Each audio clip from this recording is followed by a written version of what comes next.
नमस्कार दोस्तों, यामिनी ज्योतिष में आपका स्वागत है। शनिदेव से मैं आग्रह करता हूँ सबके घर में सुख और शांति बनाए रखें। जय शनिदेव। मैं बहुत धन्यवाद करना चाहता हूँ जो लोग भी मेरे चैनल को सब्सक्राइब कर रहे हैं और मेरी वीडियोस देख रहे हैं, उन सबका बहुत बहुत धन्यवाद। और दूसरी बात मैं ये कहना चाहता हूँ कि मेरे पास कोई भी अभी मेल किसी की भी पेंडिंग नहीं है, सिर्फ आशुतोष जी की मेल मेरे पास अभी पेंडिंग है और मंडे या ट्यूसडे तक मैं उनका रिप्लाई अवश्य कर दूंगा। और देरी के लिए थोड़ा सा क्षमा चाहता हूं क्योंकि बहुत ही बिजी अभी शेड्यूल है। और मेरी सबसे रिक्वेस्ट भी है कि जो लोग मुझे मेल्स भेजते हैं कंसल्टेशन के लिए, तो एटलीस्ट मेरे को 7 से 8-10 दिन लग जाते हैं। थोड़ा सा व्यस्त हूँ, घर पे कुछ काम भी है इसलिए। तो आज मैं आपको दोस्तों, मैंने एक नया टॉपिक यहाँ चुना है। बहुत ज़्यादा इम्पॉर्टेंट टॉपिक है ये वैदिक एस्ट्रोलॉजी में। हालांकि इसके ऊपर मैं एक वीडियो पहले भी बना चुका हूँ, लेकिन आज थोड़ा डिफरेंट ढंग से मैं आपको यहाँ बताऊँगा कि मुहूर्त कैसे निकाला जाता है। मुहूर्त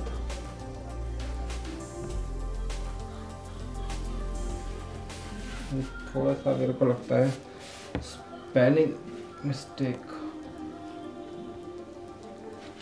मुहूर्त, थोड़ी सी मेरी हिंदी वीक है, इसके लिए मैं बहुत माफ़ी चाहूँगा अपने दोस्तों से। अगर कोई स्पेलिंग मिस्टेक हो तो आप थोड़ा इसको बेयर कर लीजिए। मुहूर्त, मान लीजिए किसी व्यक्ति का जन्म नक्षत्र है, धनिष्ठा।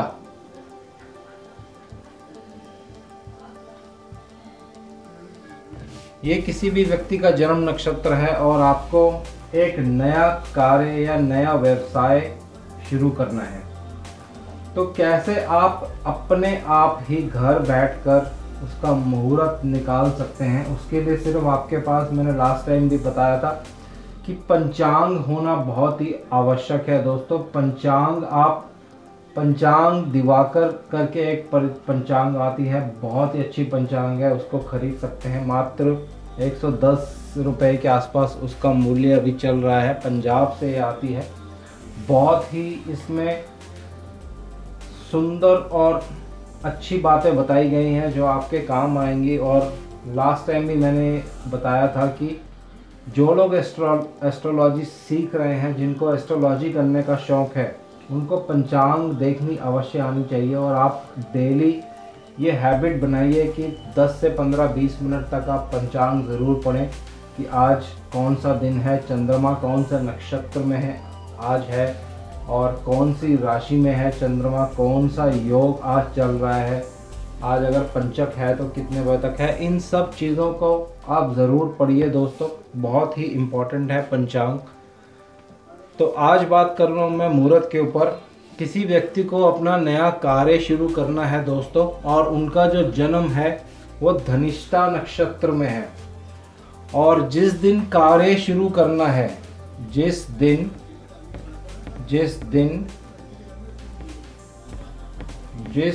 दिन कार्य आरंभ करना है,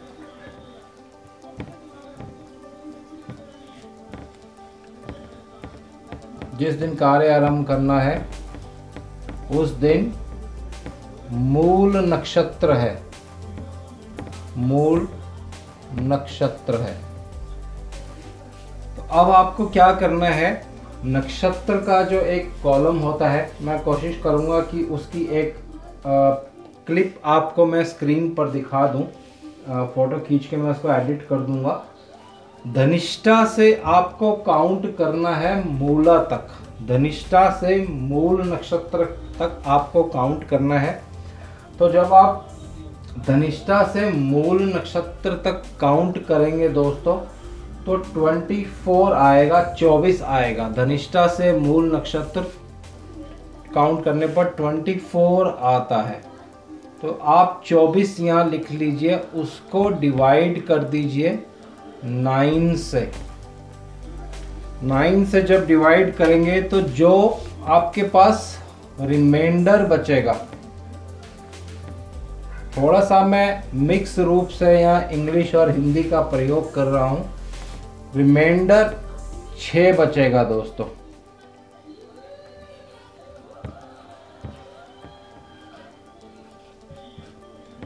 रिमाइंडर 6 बचेगा। आप इसको ऐसे कैलकुलेट कर सकते हैं, थोड़ा सा और शॉर्ट फॉर्म में मैं इसको बता सकता हूँ। 9 to the 18, तो ये मैथ्स की कैलकुलेशन हो जाएगी। ये 6 जो हो गया आपका रिमाइंडर हो गया। तो इस तरह से इसको कैलकुलेट करना है। ये मैं यहाँ रब कर देता हूँ। धनिष्ठा से हमने गिना, मूला तक 24 आया। 24 को मैंने 9 से डिवाइड किया है, यहाँ रिमाइंडर 6 आ गया। तो अब इसको क्लासिफाई करना है हमको। जो मैं हर बार कहता हूँ कि नक्षत्र क्लासिफिकेशन बहुत ज़रूरी है, तो इसको मैं यहाँ से रब कर लेता हूँ और नक्षत्र क्लासिफिकेशन में एक साइड पे लिख देता हूँ। तो यहाँ 6 की फिगर में लिख रहा हूँ ताकि याद रहे। तो पहला हमारा जो होता है वो जन्म तारा होता है दोस्तों, जन्म संपत। थर्ड होता है विपदा। ये बहुत ही इम्पोर्टेंट चीज़ है दोस्तों, नक्षत्र क्लासिफिकेशन। नक्षत्रों से मुहूर्त निकालना, बहुत ही शुभ मुहूर्त निकलता है इसमें। जन्म संपत विपदा क्षेमा, उसके बाद आता है प्रत्यारी, और उसके बाद आता है साधक। साधक के बाद आता है बद्ध, और 8वां होता है मित्र, और 9वां होता है अति मित्र। 8वां होता है अति मित्र। तो ये आपको नोट कर लेना है दोस्तों। अब जैसे कि मैंने बताया था, 24 को मैंने 9 से डिवाइड किया तो मेरे पास 6 रिमाइंडर आया था। तो 6 मतलब साधक। तो ये दिन इनके लिए अच्छा है, आप काम स्टार्ट कर सकते हैं। कोई भी नक्षत्र, आपका जन्म नक्षत्र कुछ भी हो सकता है, उससे कोई भी नक्षत्र जिस दिन आपको काम शुरू करना है, जब आप काउंट करेंगे और 9 से डिवाइड करेंगे, तो अगर 1 आता है तो आपको काम नहीं करना है उस दिन। 3 आता है तो बिल्कुल नहीं करना है। 5 आता है तो भी नहीं करना है, और 7 आता है तो बिल्कुल भी नहीं करना है दोस्तों। इन पीरियड्स में अगर आप काम शुरू करेंगे उस दिन, तो वो काम आपका कभी भी नहीं चलेगा दोस्तों। मान लीजिए अगर किसी का नक्षत्र अश्वनी है, अश्वनी से आप 3 नंबर काउंट करेंगे, अश्वनी भरनी कृतिका, तो 3 नंबर ही आया। 3 को 9 से डिवाइड नहीं कर सकते हैं। तो उस केस में आपको क्या करना है, सिर्फ 3 ही ले लेना है और इस टेबल में देख लेना है वो नंबर कहाँ आ रहा है। तो 3 नंबर विपदा। विपदा मतलब प्रॉब्लम। अगर आपने काम शुरू किया तो आपको प्रॉब्लम आ जाएगी, कुछ ना कुछ किसी तरह का ऑब्स्ट्रक्शन हो जाएगा दोस्तों। तो ये आपको हमेशा याद रखना है। और अगर 0 भी आ जाता है रिमाइंडर तो भी बहुत अच्छा है, आप उस दिन काम कर सकते हैं। तो ये एक बेसिक फार्मूला है मुहूर्त निकालने का। इसी को मैं और आगे एक डिफरेंट तरीके से आपको बताता हूँ और किस तरीके से आप मुहूर्त निकाल सकते हैं। तो ये दूसरा एक तरीका है, ये भी बहुत अच्छा तरीका है और इसमें थोड़ी सी चीज़ों को कैलकुलेट करना पड़ता है, जो मैं आपको एक एक करके यहाँ बता दूंगा। मान लीजिए किसी व्यक्ति को अपना बिजनेस शुरू करना है और उनका जो जन्म नक्षत्र है, जन्म जो नक्षत्र है वो आश्लेषा है। जन्म नक्षत्र आश्लेषा है। इस व्यक्ति को काम शुरू करना है। और जिस दिन आपको काम शुरू करना है आप पंचांग में देखिए उस दिन तिथि कौन सी है, तिथि। तो मैं एक एग्जांपल ले रहा हूं, मान लीजिए आश्लेषा नक्षत्र है, उस जिस दिन उन्होंने काम शुरू किया उस दिन 13वीं तिथि है, 13th तिथि है उस दिन। उसके बाद आपको सेकंड नंबर पे क्या लेना है, राइजिंग लग्ना। उस दिन कौन सा लगन उदय हो रहा था, जिस समय उन्होंने काम करना था कौन सा लगन उदय हो रहा था। मान लीजिए कन्या लगन उदय हो रहा था उस दिन, तो 6 नंबर आप लिख दीजिए, क्योंकि कन्या लगन जो होता है वो 6 नंबर होता है। उस दिन जिस दिन आपको काम शुरू करना है उस दिन सुबह का आपको लगन लेना है दोस्तों। जिस समय सूर्य उदय होता है वो लगन आपको ले लेना है। उस लगन में जो भी राशि उदय होगी, जो भी उसमें नंबर होगा, ये आप यहाँ लिख दीजिए। ये दूसरा आ गया। फिर उस दिन आपको देखना है कौन सा वार है, वार मतलब वीकडे, कौन सा दिन है उस दिन। और एज्यूम कर लेते हैं उस दिन संडे है, तो संडे को 1 नंबर दिया गया है, मंडे को 2, और इसी क्रम में आप आगे बढ़ते जाएंगे। ट्यूसडे को 3 और वेडनेसडे को 4, फ्राइडे को 5 और थोड़ा सा गलत हो गया है शायद, संडे को 1, मंडे को 2, ट्यूसडे को 3, वेडनेसडे को 4 और थर्सडे को 5, फ्राइडे को 6 और सैटरडे को 7। थोड़ा सा मैं काउंटिंग में मिस्टेक कर गया था। तो उस दिन वार था संडे, एतवार, तो मैंने 1 नंबर यहाँ लिख दिया। अब चौथा आपको क्या लेना है, नक्षत्र। नक्षत्र कैसे लेंगे दोस्तों, ये मैं आपको बता देता हूँ। नक्षत्र की एक प्रॉपर सीरीज होती है, क्लिप पे आप पहले भी देख चुके हैं, मैं कोशिश करूँगा दोबारा भी इसको दिखा दूंगा।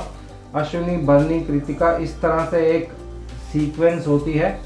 तो आपको अश्विनी से देखना है आश्लेषा कौन से नक्षत्र में आ रहा है। तो यहाँ पे देखते हैं, अगर आप देखेंगे अश्विनी से अगर आप आश्लेषा काउंट करेंगे, अश्विनी, भरणी, कृतिका, और उसके बाद आ जाता है अश्विनी, भरणी, कृतिका, रोहिणी, मृगशिरा, आर्द्रा, पूर्णवासु और पुष्यामी और आश्लेषा।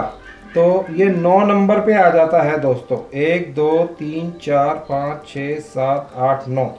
अश्विनी से आप काउंट करेंगे आश्लेषा तो 9वें नंबर पे ये नक्षत्र आता है।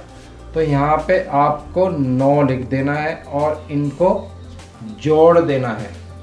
9 और 1 10, 10 और 6 16, 16 और 3 19 और 10, ये आ गया हमारे पास 29। इसका टोटल आ गया 29। इसको मैं दोबारा बता देता हूँ। जन्म नक्षत्र आश्लेषा है किसी व्यक्ति का, उसको अपना बिजनेस शुरू करना है, तो उसका मुहूर्त कैसे निकालेंगे, वो दिन सही है या नहीं सही है। जिस दिन आप काम शुरू करना चाहते हैं पंचांग में तिथि देख लीजिए, यहाँ लिख दीजिए। जिस दिन आप काम शुरू करना चाहते हैं उस दिन सुबह का लगन देख लीजिए। तो यहाँ पे 6 नंबर मैंने लिखा है, ये सिर्फ एग्जाम्पल के लिए है। जिस दिन आप काम शुरू करना चाहते हैं उस वार को देख लीजिए। वार मैंने बता दीजिए, क्या वार मैंने बता दिया है, किस वार को क्या नंबर दिया है। तो यहाँ पे मैंने वार भी लिख दिया। और नक्षत्र आश्लेषा नक्षत्र था यहाँ पे, तो आपको अश्विनी से आश्लेषा तक काउंट करना है, 9 आएगा। ये मैंने यहाँ 9 भी लिख दिया है दोस्तों। तो अब क्या करना है आपको, 29 मेरे पास रिमाइंडर आ गया, इसको आप 9 से डिवाइड कर दीजिए। डिवाइड बाय 9 करेंगे तो रिमाइंडर 2 आएगा दोस्तों। 9 3 27 और रिमाइंडर 2 आ गया, तो ये आपको नोट कर लेना है। 2 रिमाइंडर आ गया। अब कुछ चीज़ें मैं आपको लिखने या बता रहा हूँ। इसको मैं रब कर देता हूँ, इसकी आवश्यकता नहीं है। हो सकता है ये सब आपने नोट कर लिया होगा दोस्तों। तो इसके बारे में मैं अब डिटेल में आपको बताता हूँ। अगर रिमाइंडर क्या आता है तो आपके लिए वो अच्छा है, बुरा है या ख़राब है। 2 रिमाइंडर मैं लिख देता हूँ यहाँ पे, बाकी 2 बचा। तो अगर एक रिमाइंडर आता है हमारे पास, एक रिमाइंडर का मतलब होता है मृत्यु। इसको मैं हिंदी में लिख देता हूं, मृत्यु।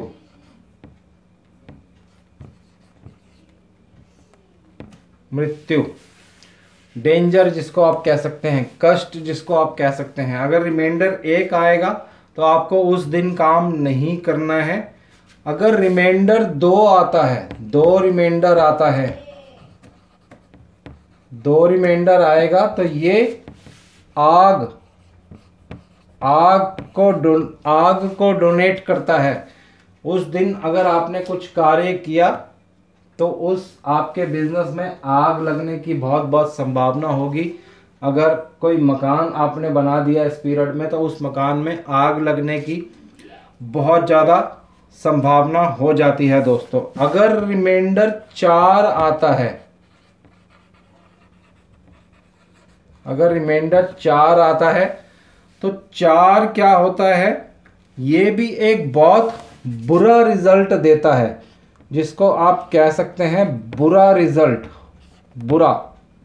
और ये बहुत ही बुरा रिजल्ट देता है, नुकसान हर तरह का हो सकता है आपको इस पीरियड में।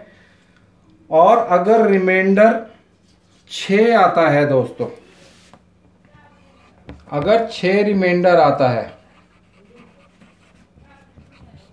6 रिमाइंडर का मतलब होता है बहुत ही इवल रिजल्ट आएगा। यहाँ पे 3 मार्क मैं लगा रहा हूँ, बहुत ही खराब रिजल्ट आएगा। इसको चौरा इवल भी कहते हैं। तो बहुत ही खराब रिजल्ट आता है अगर 6 रिमाइंडर आ जाता है। इसी तरह अगर 8 रिमाइंडर आ जाएगा, अगर 8 रिमाइंडर आ जाएगा तो ये डोनेट करता है बीमारी को। तो कभी कभी आपने देखा होगा जब लोग नया काम शुरू करते हैं, अचानक ही उनकी हेल्थ इशू हो जाती है, उनको प्रॉब्लम हो जाती है। या कभी कोई नया मकान बनाते हैं और वो मुहूर्त सही से नहीं लेते हैं, और मान लीजिए इसी एग्जाम्पल से अगर 8 नंबर आ जाता है तो बहुत से आपने केस ऐसे देखे होंगे दोस्तों, पिता की मृत्यु हो जाती है 5 या 6 महीने के मकान बनाने के बाद ही। तो बहुत ही इम्पॉर्टेंट है दोस्तों, इसको आप नोट कर सकते हैं। अगर रिमाइंडर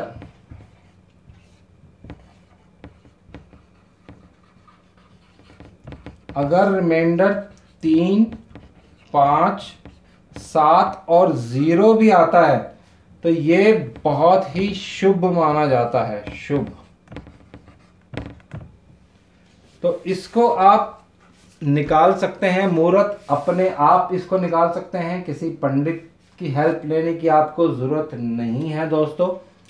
हालांकि ये सिर्फ एक तरीका है मुहूर्त निकालने का, बहुत से तरीके होते हैं मुहूर्त निकालने के। मैं कोशिश करूँगा कि इस पे मैं और वीडियोस भी अभी बनाऊं कि विवाह का मुहूर्त कैसे निकाला जाता है। अगर आपको ट्रैवल करना है उसका मुहूर्त कैसे निकालें, कौन से नक्षत्र अच्छे होते हैं, कौन सी तिथि अच्छी होती है, कौन से योग अच्छे होते हैं, कौन सा करण अच्छा होता है जब आपको ट्रैवल करना चाहिए, किन चीज़ों का आपको ध्यान रखना चाहिए मुहूर्त निकालते वक्त। तो मैं बीच बीच में ये वीडियोस अपलोड करता रहूँगा दोस्तों। आज जैसे कि मैंने ये मुहूर्त के बारे में बताया, बहुत ही सिंपल है ये, हर व्यक्ति इसको आराम से निकाल सकता है। सिर्फ आपके पास पंचांग होनी चाहिए दोस्तों। और एक बात मैं और यहाँ बताता हूँ, कोई भी मुहूर्त आप निकालते हैं, आपका मकान शिफ्ट करना है, मकान नया बनाना है, विवाह करना है, अगर लग्न में जिस समय आप वो काम करने जा रहे हैं उस समय की आप कुंडली बनाइए। और अगर लग्न में गुरुदेव विराजमान है या शुक्रदेव विराजमान है दोस्तों, तो वो बहुत से दोषों को न्यूट्रलाइज कर देते हैं। ये वैदिक एस्ट्रोलॉजी का थंब रूल है, इसको आपको हमेशा याद रखना है।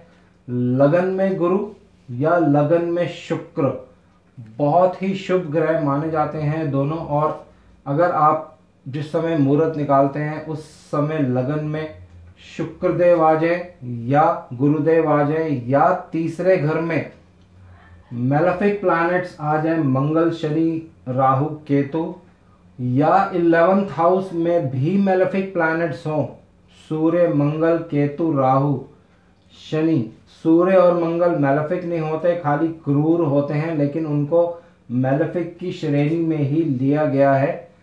तो अगर लगन में गुरुदेव शुक्रदेव शुभ स्थिति में है और तीसरे घर में मेलेफिक्स हैं, 11वें घर में भी मेलेफिक्स हैं, तो वो बहुत से दोषों को काट देते हैं दोस्तों। अगर कोई दिन खराब भी है, लेकिन अगर ये योग कुंडली में बन रहा है जिस समय आप कोई कार्य करने जा रहे हैं उस समय की कुंडली में, तो वो कार्य आपका 100% फलीभूत होगा, उसके अच्छे रिजल्ट आएंगे दोस्तों। तो ये आपको हमेशा ध्यान रखना है। विवाह का मुहूर्त निकालते वक्त भी लगन में अगर गुरु आता है तो बहुत ही शुभ माना जाता है, और लगन में शुक्र आते हैं तो भी वो बहुत शुभ माने जाते हैं। तो ये सिंपल चीज़ें हैं दोस्तों, आप इसको डे टू डे अपने मुहूर्त जब आप निकालेंगे तो उसमें आप अप्लाई कर सकते हैं। तो आज के लिए इतना ही, और नेक्स्ट वीडियो जो मैं बनाऊंगा दोस्तों, जैसे कि मैंने पहले कहा था, वृषभ राशि के लिए गुरुदेव धनु राशि में क्या रिजल्ट देंगे, उनके मृत्यु स्थान में आ रहे हैं तो बहुत ही खराब रिजल्ट होने वाला है वृषभ राशि वालों के लिए। और जब नक्षत्र क्लासिफिकेशन करेंगे, जौन से भी व्यक्ति किसी भी नक्षत्र में अगर पैदा हुए हैं और गुरु उनके लिए इन खराब ताराओं में खराब नक्षत्रों में आ जाएंगे, तो उनके लिए तो समय बहुत ही कष्टपूर्ण रहने वाला है। और ऑल टुगेदर वृष राशि के लिए जो समय है बहुत ही कष्टपूर्ण आने वाला है दोस्तों। तो इसके ऊपर मैं बहुत जल्दी, हो सकता है कल ही वीडियो बनाऊंगा और कल तक वो अपलोड हो जाएगी। और शनिदेव से मैं आग्रह करता हूँ सबके घर में सुख और शांति बनाए रखें। जय शनिदेव।